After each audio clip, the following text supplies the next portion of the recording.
শ্রীকৃষ্ণ যখন সন্ধি প্রস্তাব নিয়ে কুন্তির কাছে এলেন, তখন কুন্তির কিছু বক্তব্য আমরা গত পর্বে শুনেছি। আজ শুনব পরবর্তী অংশ।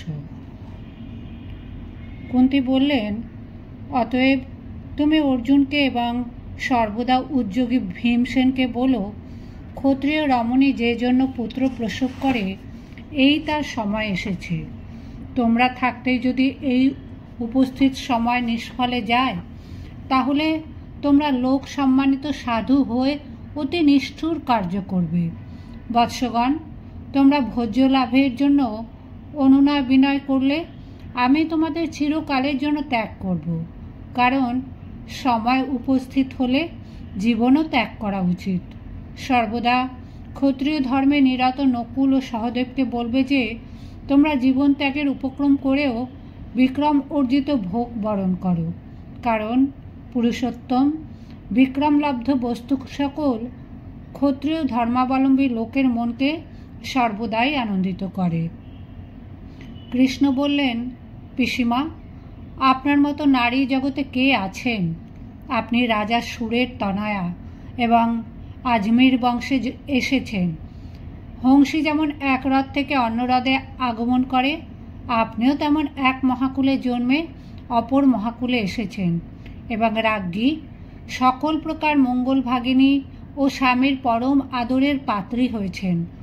আপনি বীরের পত্নী হয়েছেন, বীরপুত্র প্রসব করেছেন এবং সর্বগুণ সম্পন্ন হয়েছেন। সুতরাং আপনার মতো মহাপ্রাজ্ঞা নারীর সুখ ও দুঃখ উভয়ই সহ্য করতে পারেন। ওদিকে পাণ্ডবেরাও নিদ্রা ও তন্দ্রা, ক্রোধ ও হর্ষ, ক্ষুধা ও পিপাসা এবং হিম ও আতপ সহ্য করে সর্বদা বীরের সুখে নিরত আছেন।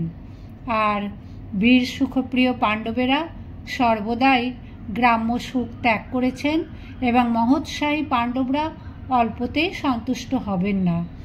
বুদ্ধিমান লোকেরা সুখ ও দুঃখের পরাকাষ্ঠা সেবাই করেন বলে গুরুতর ক্লেশ ও অলৌকিক সুখ ভোগ করেন এবং গ্রাম্য সুখপ্রিয় লোকেরা মাধ্যমিক সুখ ও দুঃখ ভোগ করে থাকে।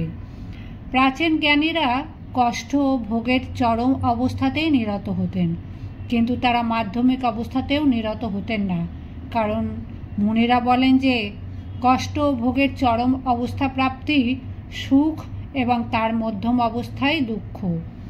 সে যাই হোক, দ্রৌপদীর সঙ্গে পাণ্ডবেরা আপনাকে প্রণাম করে আপনার কুশল অবস্থা জানতে চেয়েছেন এবং সর্বকুশলতার প্রার্থনাও করেছেন। আপনি অতি দ্রুত পাণ্ডবগণকে নিরোগ, সর্ববিষয় কৃতকার্য, হতশত্রু, রাজলক্ষ্মীবৃত এবং সমস্ত জগতের অধীশ্বর দেখতে পাবেন।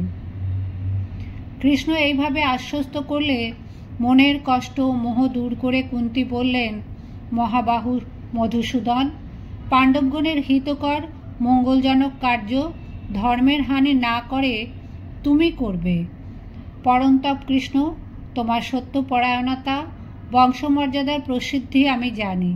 মিত্রের কার্য, কার্যের ব্যবস্থা, বুদ্ধি ও বিক্রমের বিষয় তোমার প্রভাব আমি জানি। তোমার উপাসনাই আমাদের বংশের ধর্ম। তুমিই সত্য, তুমি মহাতপস্যা, তুমি রক্ষক, তুমিই মহাব্রহ্ম এবং তোমাতেই সমস্ত রয়েছে। তুমি পাণ্ডব কৌরবগণের গতি, সমস্ত জগৎই তোমাকে প্রার্থনা করে। মহাবাহু কৃষ্ণ কুন্তির অনুমতি নিয়ে তাকে প্রদক্ষিণ করে দুর্যোধনের বাড়ির দিকে চলে গেলেন। কৌরব সভায় কৃষ্ণের শান্তি প্রস্তাব প্রত্যাখ্যাত হল। দুর্যোধন প্রমুখ দুষ্ট চতুষ্টয় কৃষ্ণকে বন্দী করার ষড়যন্ত্র করল। কৃষ্ণ ঘোর মূর্তি ধারণ করলেন। সভাস্থ সকলে ভয়ে চোখ বুজলেন। কৃষ্ণ সাধারণ রূপ গ্রহণ করে ঋষিদের অনুমতি নিয়ে সাত্ত্বকী ও বিদুরের হাত ধরে সভা থেকে বেরিয়ে এলেন। যুধিষ্ঠিরের কাছে ফিরে যাবার পূর্বে কুন্তিকে প্রণাম করে কৃষ্ণ তাকে কৌরব সভার সমস্ত বৃত্তান্ত জানালেন। কুন্তি বললেন, কেশব, তুমি যুধিষ্ঠিরকে আমার এই কথা বলো। পুত্র, তুমি মন্দমতি ক্ষত্রিয় ব্রাহ্মণের মতো কেবল ধর্মেরই চিন্তা করছো। ক্ষত্রিয়ের যে ধর্ম স্বয়ম্ভু ব্রহ্ম নির্দিষ্ট করেছেন, তুমি তার দিকে মন দাও। তিনি তার বাহু থেকে ক্ষত্রিয়ের সৃষ্টি করেছেন, সেই জন্য বাহুবলই ক্ষত্রিয়গণের উপজীব্য। সর্বদা নির্দয় কর্মে নিযুক্ত থেকে তাদের প্রজা পালন করতে হয়। রাজা যদি উপযুক্ত রূপে দণ্ডনীতি প্রয়োগ করেন, তবেই 4 বর্ণের লোক স্বধর্ম পালন করেন। এমন মনে করো না যে কাল প্রভাবেই রাজার দোষগুণ হয়। রাজার সমস্ত কর্ম অনুসারেই সত্য, ত্রেতা, দাপর বা কলিযুগ উৎপন্ন হয়। তুমি পিতৃপিতামহের রাজধর্মের পালন করো।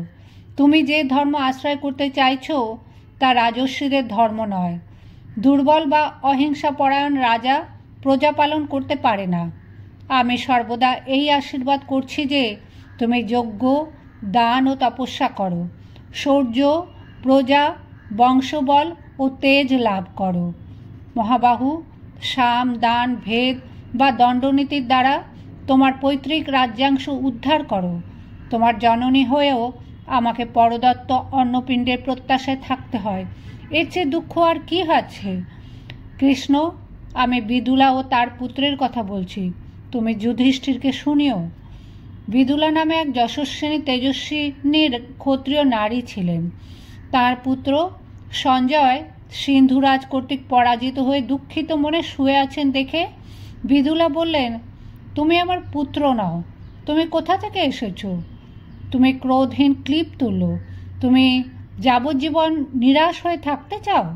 নিজেকে অবজ্ঞা করো না, অল্পে তুষ্ট হয়েও না, নির্ভীক ও উৎসাহী হও। রে ক্লিপ, তোমার সকল কীর্তি নষ্ট হয়েছে, রাজ্য পরহস্তগত হয়েছে, তবে বেঁচে আছো কেন? লোক যার মহৎ চরিত্রের আলোচনা করে না সে পুরুষ নয়, স্ত্রীও নয়, সে কেবল মানুষের সংখ্যা বাড়ায়। যার দান, শৌর্য, তপস্যা, বিদ্যা বা অর্থের খ্যাতি নেই সে তার মাতার বিষ্ঠা মাত্র। পুত্র নির্বাপিত অগ্নির ন্যায় কেবল ধূমায়িত হয়েও না, মুহূর্তকালের জন্য জ্বলে ওঠো, শত্রুকে আক্রমণ করো। বিদুলার পুত্র সঞ্জয় বললেন, আমি যদি যুদ্ধে মরি তবে সমস্ত পৃথিবী পেয়েও আপনার কী লাভ হবে? অলংকার, সুখ, ভোগ বা জীবনেই বা কী হবে? বিদুলা বললেন, যিনি নিজের বাহুবল আশ্রয় করে জীবন ধারণ করেন তিনিই কীর্তি ও পরলোকের সদ্গতি লাভ করেন। সিন্ধুরাজের প্রজারা সন্তুষ্ট নয়, কিন্তু তারা মূঢ় ও দুর্বল, তাই রাজার বিপদের প্রতীক্ষায় নিশ্চেষ্ট হয়ে আছে। তুমি যদি নিজের পৌরুষ দেখাও তবে অন্য রাজারা সিন্ধু রাজার বিরুদ্ধে দাঁড়াবেন। তাদের সঙ্গে মিলিত হয়ে তুমি গিরি দুর্গ থেকে সুযোগের প্রতীক্ষা করো। সিন্ধুরাজ অজেয় অমর নন। যুদ্ধের ফলে তোমার সমৃদ্ধি লাভ হবে কিংবা ক্ষতি হবে তার বিচার না করেই যুদ্ধে প্রবৃত্ত হও। আমি মহাকুলে জন্মগ্রহণ করে তোমাদের মহাকুলে এসেছি। আমি রাজ্যের অধীশ্বরী, মঙ্গলময়ী ও পতির আদরিণী ছিলাম। সঞ্জয়, আমাকে আর তোমার পত্নীকে যদি দিন দশাগ্রস্ত দেখো তবে তোমার জীবনে প্রয়োজন কি? শত্রুদের বশে আনতে পারলে ক্ষত্রিয় যে সুখ লাভ করেন সে সুখ ইন্দ্র ভবনেও নেই। যুদ্ধে প্রাণ বিসর্জন অথবা শত্রুর বিনাশ, এছাড়া ক্ষত্রিয়ের শান্তি লাভ হতে পারে না। সঞ্জয় বললেন, আপনি আমার প্রতি নিষ্ঠুর। আপনার হৃদয়ে কৃষ্ণ লৌহ দ্বারা নির্মিত। আমার ধন নেই, সহায়ও নেই, কি করে জয়লাভ করব? এই দারুণ অবস্থা জেনেই আমার রাজ্য উদ্ধারের ইচ্ছা নিবৃত্ত হয়েছে। আপনি পরিণত বুদ্ধি, যদি কোনো উপায় জানেন তো বলুন, আমি সর্বতোভাবে আপনার আদেশ পালন করব। বিদুলা বললেন, তুমি পূর্বে যে বীরত্ব দেখিয়েছ তা আবার দেখাও, তাহলেই রাজ্য উদ্ধার করতে পারবে। যারা সিন্ধুরাজের ওপর ক্রুদ্ধ, যাদের তিনি শক্তিহীন করেছেন, অপমানিত করেছেন, যারা তার সঙ্গে যুদ্ধ করতে চায় তাদের সঙ্গে মিত্রতা করো। তুমি জানো না আমাদের রাজকোষে অনেক ধন আছে, তোমার অনেক শহীদ আছেন যারা সুখ দুঃখ সইতে পারেন এবং যুদ্ধ থেকে পালান না। বিদুলার কথায় সঞ্জয়ের মোহ দূর হলো। তিনি বাক্যবাণে তাড়িত হয়ে জননীর উপদেশে যুদ্ধের উদ্যোগ করলেন এবং জয়ী হলেন। কোনো রাজা শত্রুর পীড়নে অবসন্ন হলে তাকে তার মন্ত্রী এবং উৎসাহজনক তেজবর্ধক উপাখ্যান শোনালেন। বিজয়েচ্ছ রাজা জয় নামে এই ইতিহাস শুনবেন। গর্ভিণী এই উপাখ্যান বারবার শুনলে বীর প্রসবিনী হন।